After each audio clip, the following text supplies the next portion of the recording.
y'all doing today? Hi, good. How are you all? I'm doing good. Y'all took me down a crazy ride.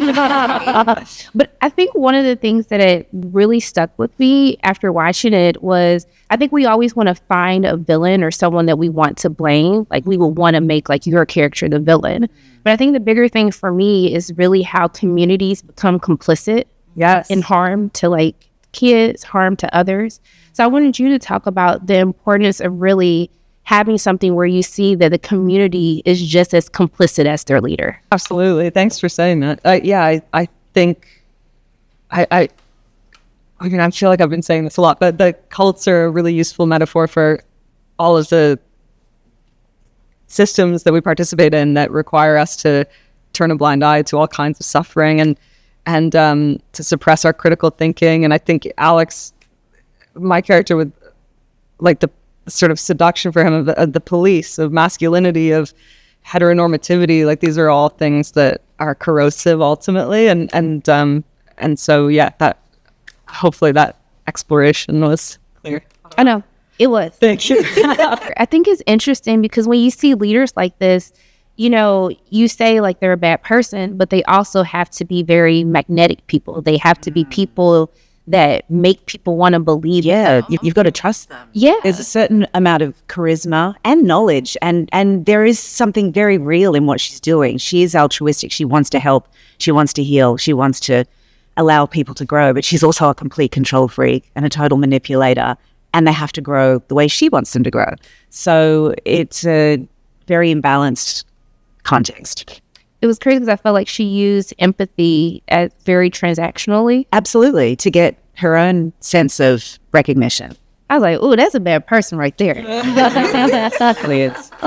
But I love, even with your relationship in the show, it almost feels like it made me think about sometimes how we project like certain illusions on our partners to kind of make them fall in love with us.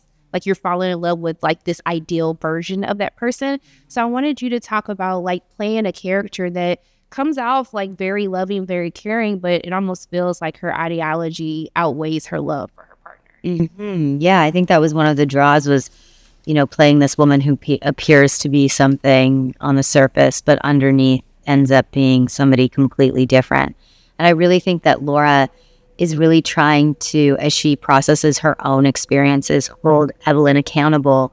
And that obsession with holding her accountable somehow perverts her own identity. And then she's unable to hold herself accountable, which is ultimately what we all have to do. Yeah.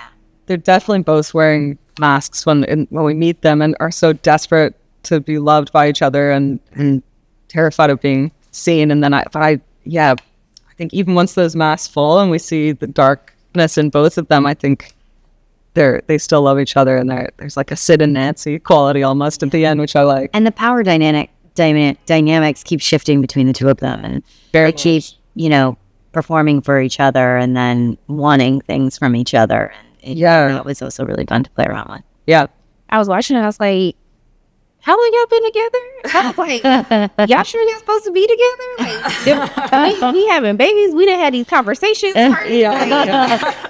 But it also made me think about really like how in society, you know, as much as you may go against it, people always have this feeling that they just want to belong. Yes. Yeah. And that you feel like you have to conform in some way, shape, or form. I want to know, after participating in this series, has that changed your own feelings of how you want to belong in society? Sorry, go ahead. I think ultimately people want to feel safe, so they do look outside themselves, and I think society has shaped and influenced us to do that. But I am an absolute believer, and I've always been this way my entire life, that it is all in us. Actually, you have to look in, and nobody wants to look in, because if you're going to find the good, you're also going to find the bad. Then you have to deal with things that are uncomfortable, and nobody has the energy. I think a brave person does that, and I wish more people were brave, because the freedom on the other side of it is glorious. I definitely know about myself that I deeply want to be accepted, and like I want to be palatable for people. I want to, you know, I feel it a lot. I really don't care. That's amazing. It is amazing. On some level, I don't care, and I can comment on it, but it was fun exploring that part of myself that, you know, felt like an alien as a kid and wanted to be part of the mainstream desperately. And so, yeah, I think in labeling that for myself, it makes it easier for me to step away from that. Yeah. I think for me, identity is something that is very fluid. And I had just had a child when we started working on the show. And in a way, I felt like I was reconstructing myself. And life, as life kind of happens to you, I think you have a sense of who you are, and then maybe that falls apart, and then you're rebuilding, and then you're going through something, and that triggers, you know, something inside of you, and you're rebuilding again. And I think that it's like this constant change. Growth and evolution, and that's Society wants things to be still. yeah, but You it's can't stop nature. The green will come through the pavement. and that's us. In fact, when we try to be still, that's often when things get really Stifled. Yeah. Toxic. I always think, like, who would you be if you'd never met another person? Like, if you just grew up in the woods my by gosh. yourself, and we're just layers and layers of influences and things that we've absorbed, and our relationships. So yeah, it's like, what is that authentic, unchanging kernel in you? Is there one? You know, There is one, and There that's what is. the world needs. exactly. Yeah. Like, we're gonna look within. We're not gonna care what people think. Yeah. We're gonna be our authentic self. Yeah. So I just want to thank all of you so much for taking time to speak with me. I appreciate you. We appreciate you. You're awesome. so much fun, like all your we're very charismatic. You're Yes. Easy to talk to. Can you tell my family that? How y'all doing today? We're so good now that you're here. Yeah, better now. I love y'all already. Okay. Y'all had me reflecting after that to call my best friend, and I was like, "Girl, do I love you enough to go try to break you out?" I know, of the camp? right? Like, how deep is our connection here? Like, was you trying to save me? I know. No, Lila is ride or die. Lila will go to the end of the world for her people that she cares about. I love it. I Yeah. was like, girl, what you doing? Like, get out. You're not gonna make it. Yeah. I love that. You know, one of the things that I love about your character is that she is a rebel, but I think you play her with such nuance because you can see that there's a person hurting, but there's a person that loves her friends, loves her family. So I want you to talk about really like balancing that throughout the course of the series with the performance. Yeah, definitely. Oh my gosh, thank you for seeing that. Yeah, I mean, I think that's literally my favorite part about Lila is that she has such a rough exterior, and she's so forward and very confident in herself, and it has a very thick wall up. But my favorite part about playing her and kind of discovering who she is throughout the season was trying to figure out those little parts where you can see her crack and you can see like the scared little girl inside of her, because she, at the end of the day, she is just a teenage girl that's gone through so much trauma, more than any person ever should, especially at that age. And yeah, so it was really nice to kind of find the balance of the using humor as a defense mechanism and being very upfront and kind of like a rebel, a drug addict, kind of all of that, and then finding the more soft inner parts where she kind of breaks and you get to see the sad girl inside.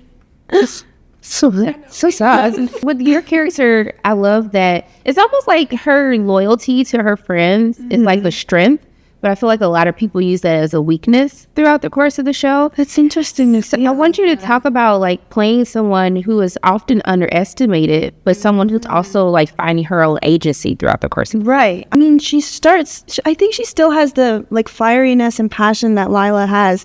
She just uses it in a different way. Yeah. And I think it's over the progression of the show, she finds out how she uses her voice and how she uses her own power and her sense, and really, is able to grow without her friend. And I think it's really fun. I want to know, like, how did the both of you like craft that friendship? Because that really is the heart of the story, is these two friends, who are really trying to help each other work together to escape. Right. I wanted you to talk about, building that relationship off screen, and then also too playing troubled teens, because I feel like that's something that the world is just now starting to learn about camps like this. Yeah, isn't it? It's like wild. Yeah. Isn't it crazy? It's all coming out. Yeah, I know, it's crazy.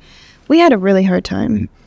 Yeah, I mean, it's really hard to be this much. Doing this bit every single time. I just love bits, and you know what? It was just so hard, and here we are. Yeah, We had the most amazing time. they were like, keep them in separate trailers. Get them away. No, it was it was immediate. It was so easy. I love that you like. I know.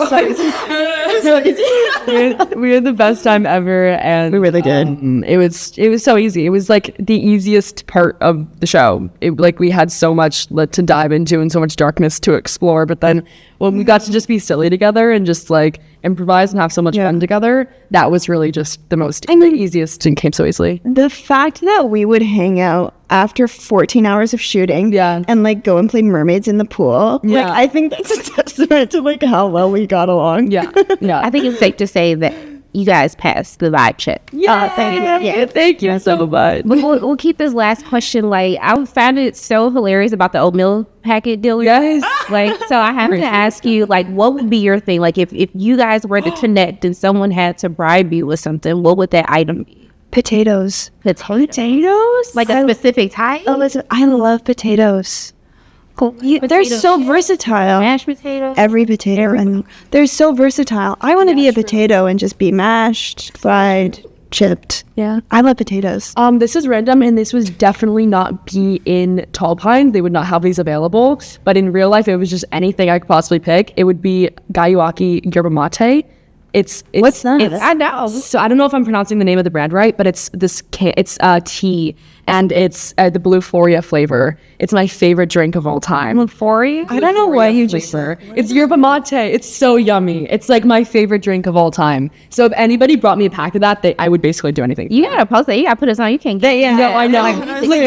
Please sponsor me. I don't know if I'm singing, like, but please, I'm begging you if you're watching this. Yeah, for you. Good for you. We're gonna make it happen. We're gonna manifest it. Yes. Done. You're getting that sponsorship. Okay. Look, I just want to thank them both of you. Thank y'all so much. I love your spirit. Just You're thank amazing. Thank you for speaking with me today, and I'm just sending love and light both your ways. Thank you. And we're gonna try this Euphoria. Yes, Blue Foria. Yerba mate. Go to the store immediately. It's an energy drink.